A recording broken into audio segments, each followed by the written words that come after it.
تفسیر سورہ بقرہ۔ سامعین، سورہ بقرہ کے فضائل سماعت کیجیے۔ مسند احمد، صحیح مسلم، ترمذی اور نسائی میں حدیث ہے کہ اپنے گھروں کو قبریں نہ بناؤ، جس گھر میں سورہ بقرہ پڑھی جائے وہاں شیطان داخل نہیں ہو سکتا۔ عبداللہ بن مسعود رضی اللہ عنہ سے بھی اسی طرح کا قول منقول ہے۔ اسے نسائی نے عمل الیوم واللیلہ میں اور حاکم نے مستدرک میں روایت کیا ہے اور اس کی سند کو صحیح کہا ہے۔ مسند دارمی میں ابن مسعود رضی اللہ عنہ سے روایت ہے کہ جس گھر میں سورہ بقرہ پڑھی جائے اس گھر سے شیطان گوز مارتا ہوا بھاگ جاتا ہے۔ ہر چیز کی اونچائی ہوتی ہے اور قرآن کی اونچائی سورہ بقرہ ہے۔ ہر چیز کا لباب ہوتا ہے اور قرآن کا لباب مفصل کی صورتیں ہیں۔ ترمذی، نسائی اور ابن ماجہ میں ہے کہ رسول اللہ صلی اللہ علیہ وسلم نے ایک چھوٹا سا لشکر ایک جگہ بھیجا اور اس کی سرداری رسول اللہ نے اس شخص کو دی جس نے کہا تھا کہ مجھے سورہ بقرہ یاد ہے۔ اس وقت ایک شریف شخص نے کہا میں بھی اسے یاد کر لیتا، لیکن مجھے ڈر لگا کہ ایسا نہ ہو میں اس پر عمل نہ کر سکوں۔ رسول اللہ نے فرمایا قرآن سیکھو، قرآن کو پڑھو۔ جو شخص اسے سیکھتا ہے، پڑھتا ہے، پھر اس پر عمل بھی کرتا ہے، اس کی مثال ایسی ہے جیسے مشک بھرا ہوا برتن جس کی خوشبو ہر طرف مہک رہی ہے۔ اسے سیکھ کر سو جانے والے کی مثال اس برتن کی سی ہے جس میں مشک تو بھرا ہوا ہے لیکن اوپر سے منہ بند کر دیا گیا ہے۔ امام ترمذی اسے حسن کہتے ہیں۔ صحیح بخاری میں ہے کہ اسید بن حضیر رضی اللہ عنہ نے ایک مرتبہ رات کو سورہ بقرہ کی تلاوت شروع کی۔ ان کا گھوڑا جو ان کے پاس ہی بندھا ہوا تھا اس نے اچھلنا کودنا بدکنا شروع کیا۔ انہوں نے قرات چھوڑ دی، گھوڑا بھی سیدھا ہو گیا۔ انہوں نے پھر پڑھنا شروع کیا، گھوڑے نے بھی بدکنا شروع کیا۔ انہوں نے پھر پڑھنا موقوف کیا، گھوڑا بھی ٹھیک ٹھاک ہو گیا۔ تیسری مرتبہ بھی یہی ہوا۔ چونکہ ان کے صاحبزادے یحییٰ گھوڑے کے پاس ہی لیٹے ہوئے تھے، اس لیے ڈر محسوس ہوا کہ کہیں بچے کو چوٹ نہ آئے۔ قرآن پڑھنا بند کر کے اسے اٹھا لیا، آسمان کی طرف دیکھا کہ جانور کے بدکنے کی کیا وجہ ہے۔ صبح رسول اللہ صلی اللہ علیہ وسلم کی خدمت میں آ کر واقعہ بیان کرنے لگے۔ آپ سنتے جاتے ہیں اور فرماتے جاتے ہیں اسید پڑھتے چلے جاؤ۔ اسید رضی اللہ عنہ نے کہا اللہ کے رسول، تیسری مرتبہ کے بعد تو یحییٰ کی وجہ سے میں نے پڑھنا بالکل بند کر دیا۔ اب جو نگاہ اٹھی تو کیا دیکھتا ہوں کہ ایک نورانی چیز سایہ دار ابر کی طرح کی ہے اور اس میں چراغوں کی طرح کی روشنی ہے۔ بس میرے دیکھتے ہی دیکھتے وہ اوپر کوڑ گئی۔ رسول اللہ نے فرمایا جانتے ہو یہ کیا چیز تھی؟ یہ فرشتے تھے جو تمہاری آواز کو سن کر قریب آ گئے تھے۔ اگر تم پڑھنا موقوف نہ کرتے تو وہ صبح تک یوں ہی رہتے اور ہر شخص انہیں دیکھ لیتا، کسی سے نہ چھپتے۔ یہ حدیث کئی کتابوں میں کئی سندوں کے ساتھ موجود ہے، واللہ اعلم۔ سورہ بقرہ اور سورہ آل عمران دونوں کی مشترکہ فضیلت۔ نبی صلی اللہ علیہ وسلم فرماتے ہیں سورہ بقرہ سیکھو اور اس کا حاصل کرنا برکت ہے اور اس کا چھوڑنا حسرت ہے، جادوگر اس کی طاقت نہیں رکھتے۔ پھر کچھ دیر چپ رہنے کے بعد فرمایا سورہ بقرہ اور آل عمران سیکھو، یہ دونوں نورانی صورتیں ہیں، اپنے پڑھنے والے پر سائبان یا بادل یا پرندوں کے جھنڈ کی طرح قیامت کے روز سایہ کریں گی۔ قرآن پڑھنے والا جب قبر سے اٹھے گا تو دیکھے گا کہ ایک نوجوان نورانی چہرے والا شخص اس کے پاس کھڑا ہوا کہتا ہے کہ کیا آپ مجھے پہچانتے ہیں؟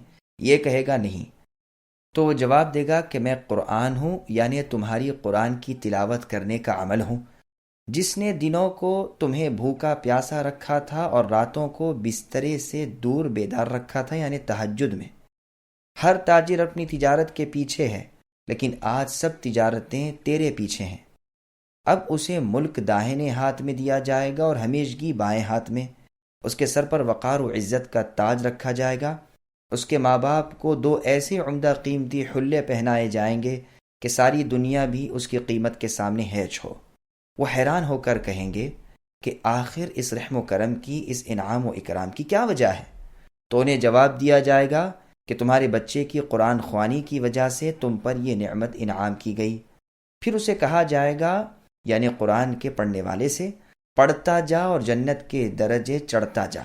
چنانچہ وہ پڑھتا جائے گا اور درجے چڑھتا جائے گا، خواہ ترتیل سے پڑھے یا خواہ بے ترتیل کے۔ یہ روایت مسند احمد نیز سنن دارمی میں ہے۔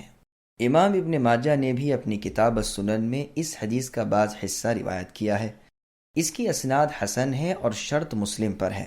اس کے راوی بشر ابن ماجہ سے امام مسلم رحمہ اللہ بھی روایت لیتے ہیں، اور امام ابن معین رحمۃ اللہ علیہ اسے ثقہ کہتے ہیں۔ نسائی رحمۃ اللہ علیہ کا قول ہے کہ اس میں کوئی حرج نہیں۔ ہاں امام احمد اسے منکر الحدیث بتلاتے ہیں اور فرماتے ہیں میں نے تلاش کی تو دیکھا کہ وہ عجیب عجب احادیث لاتا ہے۔ امام بخاری کا فیصلہ ہے کہ اس کی احادیث لکھی جاتی ہیں لیکن دلیل نہیں پکڑی جا سکتی۔ ابن عدی رحمۃ اللہ علیہ کا قول ہے کہ ان کی ایسی روایتیں بھی ہیں جن کی مطابقت نہیں کی جاتی۔ دارقطنی رحمۃ اللہ علیہ فرماتے ہیں یہ قوی نہیں ہے۔ میں کہتا ہوں کہ اس کی اس روایت میں بعض مضمون دوسری سندوں سے بھی آئے ہیں۔ مسند احمد میں ہے قرآن پڑھا کرو، یہ اپنے پڑھنے والوں کی قیامت کے دن شفاعت کرے گا۔ دو نورانی صورتوں بقرہ اور آل عمران کو پڑھتے رہا کرو، یہ دونوں قیامت کے دن اس طرح آئیں گی کہ گویا دو سائبان ہیں یا دو ابر ہیں یا پر کھولے پرندوں کی دو جماعتیں ہیں، اپنے پڑھنے والوں کی طرف سے رب تعالیٰ سے سفارش کریں گی۔ پھر رسول اللہ صلی اللہ علیہ وسلم نے فرمایا سورہ بقرہ پڑھا کرو، اس کا لینا برکت ہے اور چھوڑنا حسرت ہے، اس کی طاقت باطل والوں کو نہیں۔ صحیح مسلم میں بھی حدیث ہے۔ مسند احمد کی ایک اور حدیث میں ہے قرآن اور قرآن پڑھنے والوں کو قیامت کے دن بلوایا جائے گا، آگے آگے سورہ بقرہ اور سورہ آل عمران ہوں گے، بادل کی طرح یا سائے اور سائبان کی طرح یا پر کھولے پرندوں کے جھرمٹ کی طرح، یہ دونوں پروردگار سے ڈٹ کر سفارش کریں گی۔ مسلم اور ترمذی میں بھی یہ حدیث ہے۔ امام ترمذی رحمۃ اللہ علیہ اسے حسن غریب کہتے ہیں۔ ایک شخص نے اپنی نماز میں سورہ بقرہ اور سورہ آل عمران پڑھی۔ اس کے فارغ ہونے کے بعد کعب رحمۃ اللہ علیہ نے فرمایا اللہ کی قسم جس کے ہاتھ میں میری جان ہے، ان میں اللہ کا وہ نام ہے کہ اس نام کے ساتھ جب کبھی اسے پکارا جائے وہ قبول فرماتے ہیں۔ اب اس شخص نے کعب رحمہ اللہ سے عرض کی کہ مجھے بتائیے کہ وہ نام کون سا ہے۔ کعب رحمہ اللہ نے اس سے انکار کیا اور فرمایا اگر میں بتا دوں تو خوف ہے کہ کہیں تم اس نام کی برکت سے ایسی دعا نہ مانگ لو جو میری اور تمہاری ہلاکت کا سبب بن جائے۔ ابو امامہ رضی اللہ عنہ فرماتے ہیں تمہارے کسی ایک بھائی کو خواب میں دکھایا گیا کہ گویا لوگ ایک بلند و بالا پہاڑ پر چڑھ رہے ہیں، پہاڑ کی چوٹی پر دو سبز درخت ہیں اور ان میں سے آوازیں آ رہی ہیں کہ کیا تم میں سے کوئی سورہ بقرہ کا پڑھنے والا ہے؟ کیا تم میں کوئی سورہ آل عمران پڑھنے والا ہے؟ جب کوئی کہتا ہے کہ ہاں تو وہ دونوں درخت اپنے پھلوں سمیت اس کی طرف جھک آتے ہیں اور یہ اس کی شاخوں پر بیٹھ جاتا ہے اور وہ اسے اوپر اٹھا لیتے ہیں۔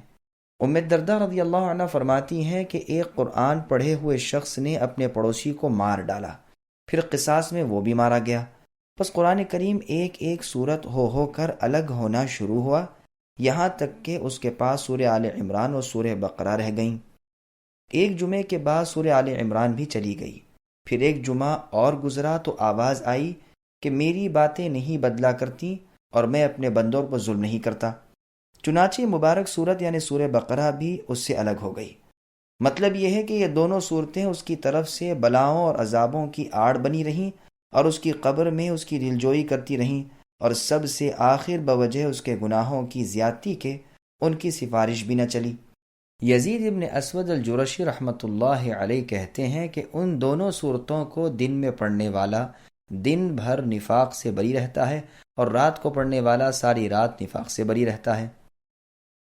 خود یزید رحمۃ اللہ علیہ اپنے معمول کے وظیفے قرآن کے علاوہ ان دونوں صورتوں کو ہر صبح و شام پڑھا کرتے تھے۔